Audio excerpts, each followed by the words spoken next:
एक बार फिर से आप सभी का स्वागत है। मैं हूं आपके साथ ईशु शुक्ला। बात करेंगे मौत का वायरल।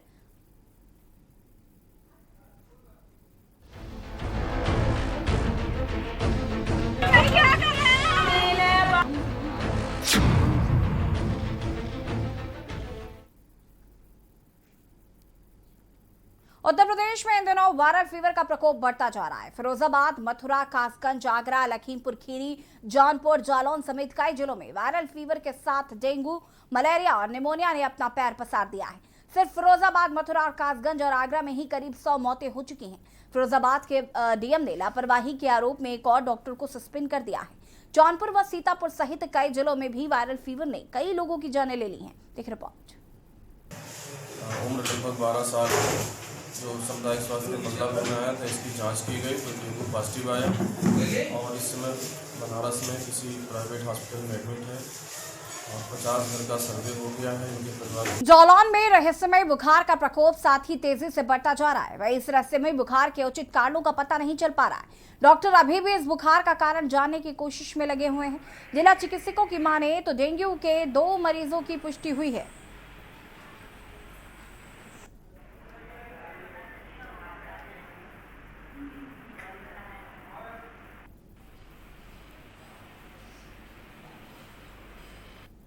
जिले में कोरोना के बाद रहस्य बुखार और रहस्य बुखार के बाद अब डेंगू की दस्तक, जिसको लेकर स्वास्थ्य विभाग और जिला प्रशासन में हड़कंप मच गया। डेंगू के 2 मरीजों की पुष्टि होने के बाद जिला अस्पताल में जिला अधिकारी और सीएमओ ने आकर जांच की और यहां पर पड़ताल करने के बाद बताया कि डेंगू जैसे खतरनाक जो लक्षण लोगों में दिखाई दिए हैं वो कहीं न कहीं परेशानी के सबब जरूर बनते जा रहे हैं। इसको लेकर आज जिला प्रशासन ने तेजी के साथ इसको सुविधा के लिए कार्य शुरू कर दिए हैं। उन्होंने कहा है कि डेंगू जैसे खतरनाक बीमारी से निपटने के लिए बहुत जरूरी है कि लोग मच्छरों से और साफ सफाई बनाए रखें ताकि डेंगू जैसे खतरनाक बीमारी के लपेटे में कोई मरीज न आए। कैमरा पर्सन मनीष पांडे के साथ माजिद अरमान के न्यूज जालौन। ये मच्छर जनित बीमारियां हैं, डेंगू, मलेरिया, फाइलेरिया, ठीक है जी। इनसे बचत के लिए यही है कि आपको मच्छर ना काटने पड़े। और डेंगू का जो मच्छर होता है ये दिन में काटता है, तो दिन में आप मच्छरों से बचने के लिए आपको खुली जगह पूरी बांह के कपड़े पहनना। बच्चों को बताइए पूरी बांह के कपड़े पहने। और ऐसी जहाँ भी आपके पानी का भराव, ये जब स्थिर पानी में पनपता है डेंगू का मच्छर, एडीज मच्छर, तो पानी कहीं कूलर में भरा है, किसी गड्ढे में भरा है, उसको आप ना भरने दें। सब घरों में, बाल्टियों में, टंकियों में, ये सब चीज़ें हर आदमी को करना होगा। यूपी में वायरल फीवर से हो रही बच्चों की मौत पर सपा प्रवक्ता अनुराग भदौरिया ने अपनी प्रतिक्रिया जाहिर करते हुए क्या कुछ कहा है वो भी आपको सुनाते हैं। उत्तर प्रदेश की भारतीय जनता पार्टी इतनी निष्ठुर, निर्दयी और कठोर हो चुकी है कि लगातार यहाँ पे बुखार से, डेंगू से बच्चों की मौतें हो रही है, उस पर चर्चा नहीं करना चाहती है। वो जाति धर्म की राजनीति में व्यस्त है। वो और सीधे आपको ले चलते हैं दिल्ली, जहां पर डिप्टी सीएम मनीष सिसोदिया क्या कुछ कह रहे हैं, सुन लेते हैं। इस पेंडेमिक के दौरान, और सिर्फ ऐसा नहीं है कि जिस टीचर की ड्यूटी लग गई वो अब बस उस ड्यूटी में रह गए। जिन टीचर्स ने पेंडेमिक की ड्यूटीज की, उन सब ने अपना मूल कर्तव्य भी बहुत शानदार तरीके से निभाया। उन्होंने अपनी पढ़ाई बच्चों की ऑनलाइन जारी रखी, वो भी एक ऐसे समय में जब अचानक ऑनलाइन टीचिंग उनके सर पे आ पड़ी थी, क्योंकि सबकी प्रैक्टिस ऑफलाइन टीचिंग की थी। खुद को भी एक्सपोजर नहीं था, बच्चों को भी नहीं था, उस सब के बीच ऑनलाइन एजुकेशन भी जारी रखी। माइग्रेशन बहुत हुआ, लोगों की जॉब्स गई, लोग एक कॉलोनी से दूसरी कॉलोनी चले गए, एक राज्य से दूसरे राज्य चले गए। वैसे में बच्चों को ढूंढ के लाने का काम टीचर्स ने किया। कई जगह ऐसा देखने को मिला कि लोग छत्तीसगढ़, महाराष्ट्र, बिहार वापस चले गए, अपने नंबर ढूंढा। कुछ बच्चों ने जब ये कहा कि हम पढ़ाई छोड़ दे रहे हैं, तो हमारे बीच में ऐसे भी टीचर्स निकले, प्रिंसिपल निकले, जिन्होंने अपने स्टाफ के साथ बातचीत करके अपने खर्चे पर बच्चे को दिल्ली में रुकाने की व्यवस्था की, उसको टिकट दिया ट्रेन का, उसको यहाँ रुकवाया। ऐसे भी लोग निकले जहाँ टीचर्स ने जो काम किया कि उन्हें पता चला कि उनके स्कूल के कुछ बच्चों के पास में, ऐसे तो हजारों उदाहरण है कि उन्हें पता चला उनके स्कूल के बच्चों के पास, किसी के पास मोबाइल तो है लेकिन डेटा नहीं हो पा रहा, इसलिए वो ऑनलाइन क्लास में नहीं जुड़ पाया। तो अपनी सैलरी से, अपने बच्चों की सैलरी से डेटा लोगों ने बच्चों के मोबाइल चार्ज कराए हैं। इतना महान कार्य टीचर्स ने किया है। इतना भी किया है कि परिवार में बात करके अपने स्कूल के 100, 150, 200 बच्चों के लिए, उनका जिक्र मैं करूंगा, टैबलेट्स ला के दिए अपने बच्चों के लिए। तो ये सब ग्रेट वर्क हमारे टीचर्स ने किया है और पेंडेमिक के समय में टीचर्स ने ये साबित किया कि टीचर्स का दर्जा जो गुरु का रखा गया है, और ये माना गया है कि जो कबीर ने भी कहा था कि गुरु गोविंद दो खड़े काके लागू पाए, बलिहारी गुरु आपने गोविंद दियो बताए, तो पहले गोविंद से आगे भी गुरु को रखना है। ये सही मायने में हमारे टीचर्स ने उसकी भूमिका निभाई है। मैं शिक्षक दिवस के अवसर पर सभी टीचर्स को नमन करता हूं और साथ साथ आप सबके सामने के माध्यम से बताना चाहता हूं कि इस साल का जो टीचर्स अवार्ड रहेगा 5 सितंबर के अवसर पर, वो भी विशेष रहेगा। टीचर्स अवार्ड में कुछ चीज़ें हमने चेंज की, क्योंकि पहले जो टीचर अवार्ड होते थे वो एकेडमिक लेवल के परफॉर्मेंस पे ज़्यादा होते थे और उसी पर फिल्टर होके आते थे। तो हमने 2016 में एक बड़ा परिवर्तन किया था कि जो टीचर्स का अवार्ड बड़ा सादगी से एक डिपार्टमेंटल फंक्शन के रूप में मनाया जाता था, हमने उसको बड़े ग्रैंड फंक्शन में कहा कि जैसे हम टीचर्स हमारे स्टार हैं, तो उस तरह से करते रहे हैं। इस साल हमने 103 अवार्ड्स को बढ़ा के 122 कर दिया। साथ साथ में क्योंकि हर टीचर कुछ ना कुछ भूमिका निभा रहे थे, तो पहले एक शर्त होती थी कि 15 साल जिस टीचर ने पढ़ाया है उसी को अवार्ड दिया जाएगा।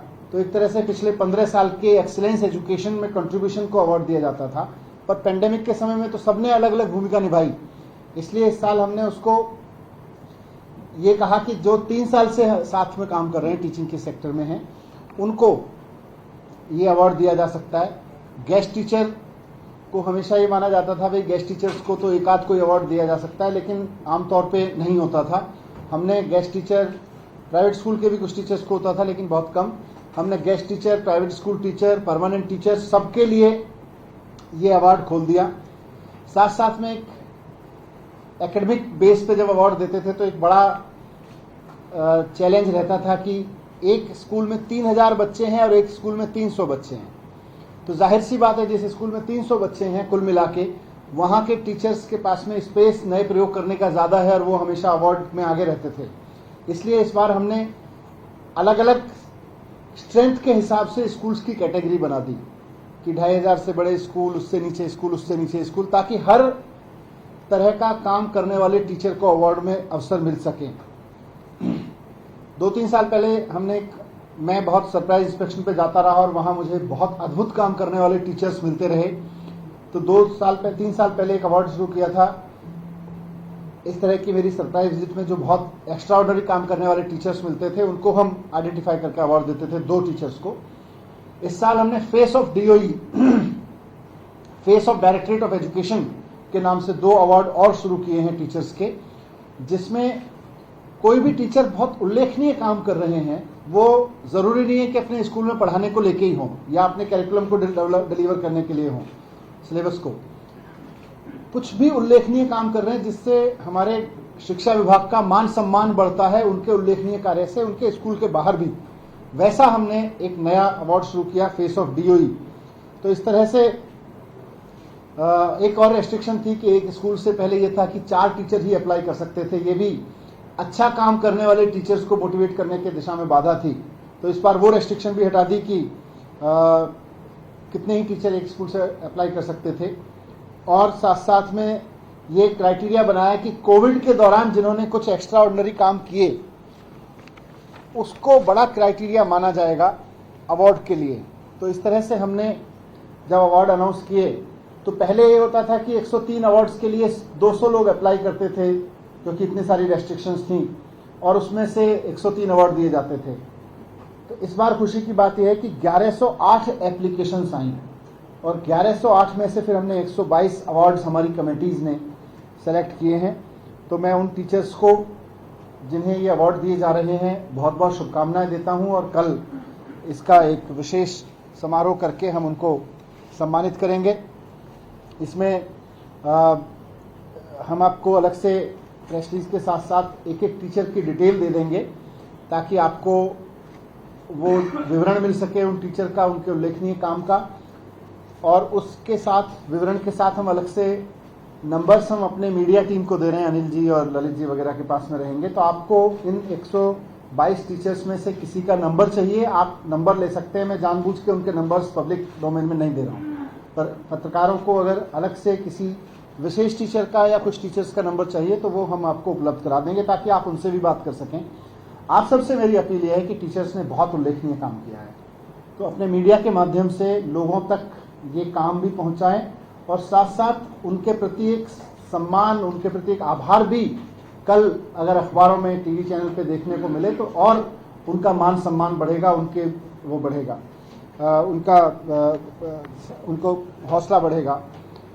जो मैंने 2 फेस ऑफ डीओई अवार्ड मैंने बोला था आपको, 2 टीचर्स जिनको इस बार फेस ऑफ डीओई, पहली बार फेस ऑफ डीओई अवार्ड के लिए चुना गया है, उनमें से एक का नाम तो आपने बीच में भी सुना होगा।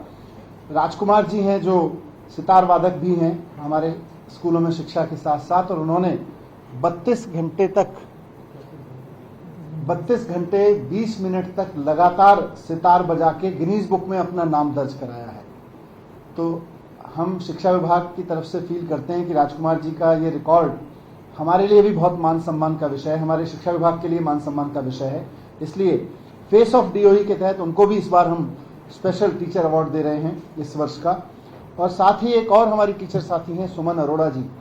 ये सुमन अरोड़ा जी के बारे में भी हमें पता चला, ये दिल्ली के आईआईटी से पास आउट हैं और उसके बाद में फिर इन्होंने कुछ समय यूनिवर्सिटीज़ में पढ़ा के स्कूल में टीचर बनने का फैसला किया और काफ़ी लंबे अरसे से हमारे साथ टीचर के रूप में काम कर रही हैं, मैथमेटिक्स की एक्सपर्ट रही हैं। और ये अपने इनिशिएटिव से, ऐसा नहीं कि गवर्नमेंट ने कोई इनिशिएटिव लिया, क्योंकि खुद आईआईटी से हैं, तो अपने बच्चों को कॉम्पिटिशन्स की तैयारी कराती रही हैं और इनके पढ़ाए हुए 23 बच्चों ने पिछले साल जेईई मेंस और 5 ने जेईई एडवांस क्लियर किया। ये इनकी बहुत बड़ी उपलब्धि है। और सिर्फ इतना नहीं, बल्कि ये अपनी सैलरी का एक हिस्सा रिजर्व रखती हैं ऐसे बच्चों के लिए जो कंपटीशन की तैयारी कर रहे हैं, और अगर उनको कुछ फाइनेंशियल जरूरत पड़े तो वो अपनी तरफ से मदद करती हैं अपनी सैलरी में से सेविंग करके। तो इसलिए सुमन अरोड़ा जी को भी फेस ऑफ डीओई के अवार्ड से सरकार सम्मानित कर रही है। इसके अलावा जो स्पेशल अवार्ड मैंने कहा 2 जो मुझे अलग अलग विजिट्स के दौरान टीचर्स मिलते हैं विशेष काम करते हुए, उनका भी मैं जिक्र कर देता हूँ। भारती कालरा जी हैं, हमारी एक वाइस प्रिंसिपल हैं एक स्कूल में रोहिणी के। उनके स्कूल में भी जैसा जाहिर है सब लोग फेस कर रहे थे, बच्चों के पास में टैबलेट्स या मोबाइल फ़ोन की दिक्कत हो रही थी, तो ये बात उन्होंने अपने घर पे की और उन्होंने अपने परिवार के साथ मिलके और परिवार के बच्चों ने अन्य लोगों के साथ मिलके 321 बच्चों के लिए मोबाइल वो जो टैबलेट्स हैं वो उपलब्ध कराए, ताकि उनकी ऑनलाइन क्लासेस अच्छे से चल सकें। बहुत उल्लेखनीय काम किया। और जैसा मैंने कहा कि बहुत सारे लोग इधर से उधर शिफ्ट हुए कोविड के दौरान। कोई झुग्गी में यहाँ रहता था, फिर उसका किराया बंद हो गया, उसकी आमदनी बंद हो गई, वो कहीं और चला गया, उसकी नौकरी छूट गई, वो कहीं और जाकर रहने लगा। तो हमारी एक टीचर हैं रानी भारद्वाज जी, इन्होंने कोरोना के दौरान ऑनलाइन क्लासेस जब लेनी शुरू की तो इन्हें पता चला इनके कुछ बच्चे ऑनलाइन नहीं आ रहे हैं।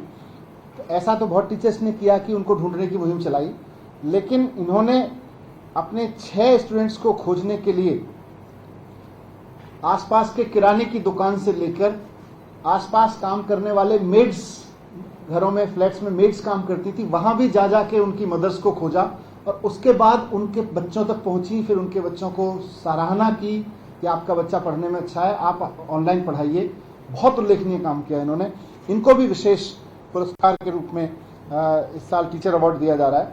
तो ये सारी डिटेल्स हम आपको उपलब्ध करा देंगे। ये 4 विशेष अवार्ड जिनका मैंने जिक्र किया, उसके अलावा जो 122 अवार्ड पूरे जो हैं वो सब उपलब्ध करा देंगे। और उनके फ़ोन नंबर्स अगर आपको किसी के चाहिए तो वहाँ से मिल जाएंगे। एक साथ साथ एक और अपील मैं करना चाहूँगा दिल्ली के लोगों से और सभी देश के लोगों से कि हम जो भी हैं, हमारे टीचर्स का बहुत योगदान है।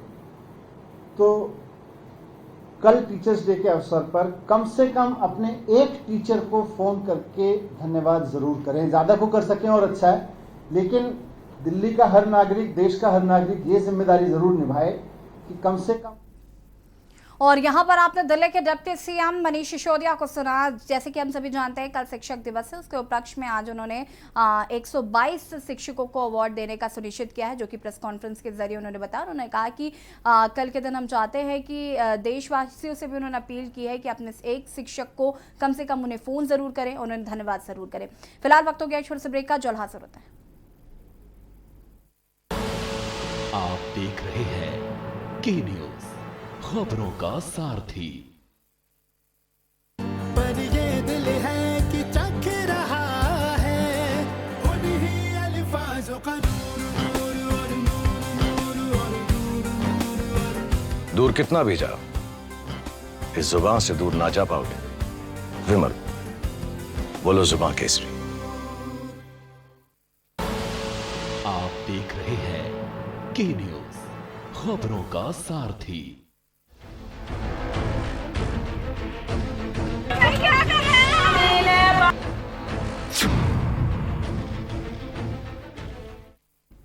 ब्रेक के बाद एक बार फिर से आप सभी का स्वागत है और हम बात कर रहे थे मौत का वायरल। जिस तरीके से एक तरफ जहां लोग कोरोना को लेकर पहले ही डरे हुए हैं, अभी कोरोना से भी बाहर नहीं आ पाए हैं और संभावित तीसरी लहर का इंतजार किया जा रहा है, तो वहीं दूसरी तरफ एक रहस्यमय बुखार जो कि लोगों की जान ले रहा है। इस तरीके की खबरें तमाम उत्तर प्रदेश के अलग अलग जिलों से देखने को मिली है, जहां पर 2-3 जिलों में अब तक 100 लोगों की मौत हो चुकी है और डॉक्टर्स को भी नहीं पता है कि आखिर ये मौतें क्यों हो रही है। डेंगू और मलेरिया के मरीज भी कहीं ना कहीं लगातार बढ़ते जा रहे हैं। चर्चा में इसी पर करेंगे, हमारे साथ अलग अलग जिलों से हमारे संवाददाता जुड़े हुए, उनसे जानकारी लेंगे इस वक्त के क्या कुछ वहां पर अपडेट्स हैं। आमिर रजा हैं हमारे साथ लखीमपुर से, अजीत गिरी हैं जौनपुर से, अब माजिद अरमान है जालौन से और अबरार अली हैं सीतापुर से। आमिर, आपके पास सबसे पहले मैं आऊंगी और आपसे जानना चाहूंगी, मैं लखीमपुर की अगर हम बात करें तो किस तरीके से वहां पर रहस्यमय बुखार देखने को मिल रहा है, क्या अस्पतालों की क्या स्थिति है, किस तरीके से उनका इलाज किया जा रहा है? सबसे पहले यशी हम अगर बात करें अस्पतालों के सिस्टम की, तो लखीमपुर में 2 जिला अस्पताल है। इसके अलावा यहाँ पर तैयारी है, CSC 17 है, PSC 57 है, ये सारी यहाँ पर तैयारी है। इसके अलावा हर CSC पे 17 CSC जहाँ पर है वहाँ पर JE के वार्ड बनाने के दावे किए जा रहे हैं। लेकिन हम आपको जमीनी हकीकत अगर बताया तो सिर्फ जिला अस्पताल में अब तक यहाँ पर लखीमपुर में जिला अस्पताल में 25 बच्चों की मौत हो चुकी है। कहीं ना कहीं जो सिस्टम है वो सिस्टम सिर्फ कागजों पर चलता हुआ दिखाई दे रहा है। लखीमपुर में हर CSC हर PSC में पूरा दिन कम से कम 100 150 मरीज आते हैं OPD में, जहां पर सारे मरीजों की बुखार की शिकायतें होती है, जबकि स्वास्थ्य महकमा लगातार ये दावा कर रहा है कि वो यहाँ पर संचारी रोग का पखवाड़ा बना रहा है। उसके बावजूद जो सिस्टम है वो कहीं ना कहीं बच्चों को यहाँ पर प्रभावित कर रहा है। सबसे ज्यादा जो बच्चे प्रभावित हो रहे हैं, एक चूंकि बात आ रही थी शुरू से जो आएगी कोरोना की, उसमें बच्चे प्रभावित हो गए। इसलिए कहीं ना कहीं जिस तरीके से जो बच्चों पर समस्याएं आ रही हैं, चाहे वो बुखार हो, चाहे JE से पीड़ित हो या संचारी अन्य रोगों से पीड़ित हो, तो कहीं ना कहीं जो लोग हैं उनके अभिभावक हैं वो इन बीमारियों को कोरोना से जोड़ रहे हैं। लेकिन स्वास्थ्य महकमा जो बात कर रहा है वो संचारी रोगों की बात कर रहा है। तो कहीं ना कहीं सिस्टम जो कागज पे चल रहा है, अगर वो जमीनी हकीकत पर चले तो ये जो परेशानियां आ रही इनसे बच्चों को बचाया जा सके। जी बिल्कुल। आमिर, आपसे और भी जानकारी हम लेंगे। हमारे साथ माजिद अरमान भी जालौन से जुड़े हुए हैं। माजिद, जालौन की स्थिति भी काफी खराब है इस वक्त, जालौन में क्या कुछ अपडेट देखने को मिल रहे हैं? अस्पतालों में किस तरीके से मरीज पहुंच रहे हैं और क्या समुचित व्यवस्थाएं जो है वो लोगों को मिल पा रही है? बता दें कि अगर जालौन की बात करें तो पिछले 1 हफ्ते से लगातार मरीजों की संख्या जो है यहाँ पर बढ़ती जा रही है। प्रतिदिन जो है OPD में 600-700 मरीज यहाँ दिखाने आ रहे हैं। खांसी जुकाम बुखार के मरीजों की संख्या जो लगातार OPD में आ रही है, उसमें कहीं ना कहीं लोगों की जांच के बाद जो रहस्यमय बुखार है उसके मरीज जो निकल के आ रहे हैं, उनको उपचार के लिए उन्हें जिला अस्पताल में भर्ती किया जा रहा है। लेकिन अगर हम पूरे जिले की बात करें तो जहां पर CSC और PSC भी मिलाकर तमाम ऐसी जगह हैं जहां पर उनको उपचार के लिए उन्हें भटकना पड़ रहा है। लेकिन जो डॉक्टरों की यहाँ जो कमी है उसके सबसे बड़ा कारण ये है कि जो डॉक्टर्स यहाँ पर नहीं है, उनकी वजह से उनका उपचार वो गाँव में नहीं हो पा रहा है, जिनको लेके वो शहर की ओर आ रहे हैं और शहर में उनका भी उपचार यहाँ जगह भी नहीं है और बेड भी खाली नहीं, जिसको लेकर वो भटक रहे हैं। तो कहीं ना कहीं मरीजों में जो दिक्कत पैदा हो रही है वो सबसे बड़ी समस्या यहाँ पे जिले में निकल कर आ रही है। लेकिन अभी हाल में ही 2 डेंगू के मरीज जो यहाँ पर निकले हैं उसको लेकर लोगों में भारी चिंता बनी हुई है, कहीं ऐसा ना हो कि डेंगू के मरीज लगातार अपने पैर पसारें। लोगों को भी दिक्कत पैदा हो और इसके मरीज लगातार बढ़ते जाएं। तो जी। हम बात कर रहे हैं कि यहाँ के जो व्यवस्थाएं हैं, जो यहाँ पर बताई जा रही है, उस तरीके की व्यवस्था यहाँ पे दिखाई नहीं दे रही है। हालांकि उन चिकित्सकों की अगर हम बात करें तो सीएमओ से हमारी बात हुई, उन्होंने बताया कि जिस तरीके से हम लोग यहाँ पर व्यवस्थाएं दे रहे हैं, लोग उसको फॉलो करें। और जो उन्होंने बताया है कि लोग पानी को ढक के रखें, नालियां साफ रखें, मच्छरदानी का प्रयोग करें, तो ये कोई एक सुनिश्चित व्यवस्था नहीं हुई। लेकिन जो मरीज जो आ रहे हैं उनका उपचार कैसे हो, उनकी जान कैसे बचाई जाए। तमाम ऐसे मरीज हैं जो जिला अस्पताल में इलाज नहीं हो पा रहा है, वो प्राइवेट अस्पतालों में जाके इलाज करा रहे हैं, कहीं बाहर उनको रेफर कर दिया जा रहा है। तो ये जो व्यवस्थाएं जो निकल कर आ रही हैं, ये अपने आप में बहुत बड़ी बिल्कुल माजरत, कहीं ना कहीं जो तस्वीर है वो काफी खराब देखने को मिल रही है, क्योंकि जिस तरीके से ये तस्वीर हम लोगों को देखने को मिल रही है वो काफी ज्यादा खराब है, क्योंकि अस्पताल में डॉक्टर्स नहीं हैं। और जिस तरीके से ये तस्वीर देखने को मिल रही है हम लगातार आपको दिखा रहे हैं। अब आपको बता देते हैं कि इस यूपी में फैल रहे वायरल फीवर को लेकर कहीं ना कहीं राजनीति जो है वो भी गर्मा रही है, लोग सियासत भी करने लगे हैं। इसी पर सपा प्रवक्ता अनुराग भदौरिया ने क्या कुछ कहा है वो भी आपको सुना देते हैं। उत्तर प्रदेश की भारतीय जनता पार्टी इतनी निष्ठुर, निर्दयी और कठोर हो चुकी है कि लगातार यहाँ पे बुखार से, डेंगू से बच्चों की मौतें हो रही है, उस पर चर्चा नहीं करना चाहती है। वो जाति धर्म की राजनीति में व्यस्त है, वो यहाँ पे नफरत की राजनीति में व्यस्त है। वो चाहती है डिवाइड एंड रूल, कैसे हम समाज के अंदर डिवाइड करें और सत्ता मिल जाए। जनता की चिंता नहीं है। बच्चों के लिए लोग यहाँ पे कतार लगी है हॉस्पिटलों के सामने, कोई गोदी में लेके अपने बच्चे को भाग रहा है, कोई कंधे पे लाद के अपने बच्चे को भाग रहा है। एम्बुलेंस की व्यवस्थाएं नहीं हो पा रही है, लेकिन उसके बारे में सरकार को चिंता नहीं, सरकार को सत्ता की चिंता है। कमाल है भाई। लेकिन उत्तर प्रदेश की जनता सब देख रही है। 2022 के चुनाव में उत्तर प्रदेश की जनता वोट के माध्यम से भारतीय जनता पार्टी को ऐसा करारा तमाचा मारेगी कि भारतीय जनता पार्टी के दिमाग की सारी नसें खुल जाएंगी। और यहाँ पर आपने अनुराग भदौरिया को भी सुना, जिन्होंने सरकार पर कटाक्ष करते हुए कहा है कि सिर्फ धर्म और जाति की राजनीति करना चाहती है सरकार। कोई भी वायरल फीवर, एम्बुलेंस जो नहीं मिल पा रहे हैं लोगों को, उस पर बात नहीं करना चाहती है। हमारे साथ अलग अलग जिलों से संवाददाता जुड़े हुए हैं, उनसे हम जानकारी ले रहे हैं कि इस वक्त उत्तर प्रदेश की के जो जिले हैं उनकी क्या स्थिति है। अजीत हमारे साथ जुड़े हुए हैं जालौन से। अजीत, जौनपुर से की अगर हम बात करें, माफ कीजिएगा, जौनपुर में क्या स्थिति देखने को मिल रही है? जौनपुर में किस तरीके की कमियां खामियां देखने को मिल रही हैं? क्योंकि एक तरफ जहां हम लगातार अभी ये एक्सपेक्ट कर रहे हैं कि तीसरी लहर आएगी, उसके लिए हम तैयार हैं, यहाँ उससे पहले जो रहस्यमयी बुखार आ गया है उसकी वजह से इतनी मौतें हो रही हैं और अव्यवस्थाएं देखने को मिल रही। जी ऐसे मैं आपको बता दूं, जनपद जौनपुर की बात अगर मैं करूं तो यहाँ पर सरकारी व्यवस्था बहुत ही लचर हो चुकी है। भले इस सूबे के मुखिया योगी आदित्यनाथ लगातार दावे कर रहे हो, लेकिन जमीनी हकीकत यहाँ पर कुछ और ही है। लेकिन आपको सबसे बड़ी बात बता दूं कि जो सीएमओ है यहाँ पर, सीएमओ का ना फोन उठ रहा है, लगातार उनको संपर्क में साधा जा रहा है। लगातार सरकारी व्यवस्था इतनी चरमरा चुकी है जनपद जौनपुर की कि आपको कह नहीं सकते। लगातार के न्यूज की टीम ग्राउंड जीरो से दिखा भी रहा है। आपको बता दें कि जिसमें एक बच्ची की हालत सीरियस हो गई थी, जिसे बनारस बीएचयू रेफर किया गया था। लेकिन कहीं ना कहीं इसमें सीएमओ की लापरवाही, तो कहीं ना कहीं सरकार को इसमें ध्यान देने की जरूरत है। पूरे उत्तर प्रदेश में डेंगू को लेकर हाहाकार मचा है। अभी 3:30 बजे इसमें सीडीओ ने प्रेस कॉन्फ्रेंस भी रखा था पत्रकारों के साथ वार्ता करने के लिए। तो कहीं ना कहीं कि जिला प्रशासन भी कमियों को छुपा रहा है और अपनी कमियों को उजागर नहीं करने देना चाह रहा। लेकिन के न्यूज लगातार ग्राउंड जीरो से हर हकीकत दिखा दी। अब तक के जनपद जौनपुर में 6 से 7 लोग डेंगू के मरीज पाए जा चुके हैं, जिसकी हमारे पास एविडेंस भी है, जिसमें सूत्रों से पता लगा, जिसमें एक की मौत भी हो गई, लेकिन अधिकारी पुष्टि अभी तक नहीं की गई। जी बिल्कुल, कहीं ना कहीं जिस तरीके से अजीत आप बता रहे हैं स्थिति बहुत खराब है। एक तरफ जहां ये रहस्यमयी वायरल फीवर बहुत तेजी से फैल रहा है और वायरल की वजह से लोगों की मौतें हो रही हैं, और सबसे बड़ी बात यह है कि आपके पास व्यवस्थाएं नहीं है, एम्बुलेंस की कमी जो है वो फिर से देखने को मिल गई है। हम वापस उसी फेज में जा रहे हैं। एक तरफ जहां ये बात कही जा रही है कि व्यवस्थाएं हैं लेकिन कहीं दिख नहीं रही हैं। अबरार हमारे साथ सीतापुर से जुड़े हुए हैं। अबरार, सीतापुर की अगर हम बात करें, लखीमपुर के हाल तो अभी बताए कि किस तरीके से आमिर ने कि वहां पर ये सारी खामियां देखने को मिल रही है। सीतापुर में भी क्या यही हाल देखने को मिल रहा है?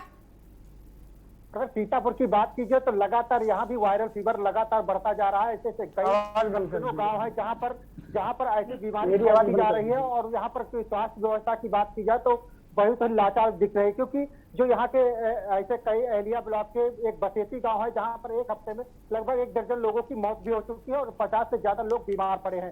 तो जब वहाँ पर बात की जाती है तो गांव के लोगों का कहना है कि यहाँ पर कोई टीम नहीं आती है और यहाँ पर इलाज नहीं हो पाता है, जिसके चलते वो जिला अस्पताल जाते हैं, लेकिन जिला अस्पताल में भी इतनी जगह नहीं है जो वहाँ पर बेड खाली हो सके और मरीजों को भर्ती किया जा सके। तो ऐसे में स्वास्थ्य विभाग की जो है लापरवाही जरूर सामने आ रही है कि अगर गांव में इस तरह का वायरल फीवर जो फैला हुआ है तो किस तरह से वायरल है, लगातार लोगों की मौतें होती जा रही हैं और बीमारी बढ़ती जा रही है, तो कहीं ना कहीं लोग सहमे हुए हैं, डरे हुए हैं, जिसके चलते और स्वास्थ्य विभाग इस पर आंखें मुंह से बैठा है और उन पर ध्यान नहीं दे रहा है। ऐसे जी में हम, बिल्कुल अबरार, कहीं ना कहीं स्थिति जो है वो अलग अलग जिलों की काफी खराब है, क्योंकि वहां पर जो जिम्मेदार हैं वो एक बार फिर अपनी जिम्मेदारी नहीं समझ रहे।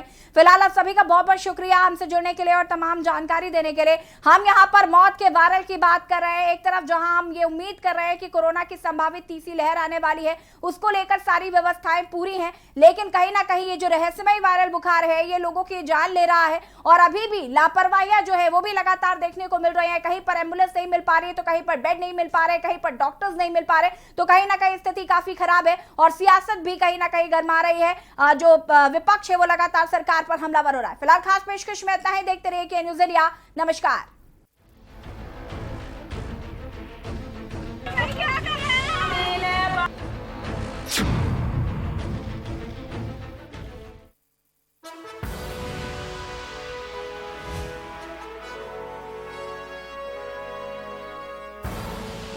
आप देख रहे हैं के न्यूज़, खबरों का सारथी।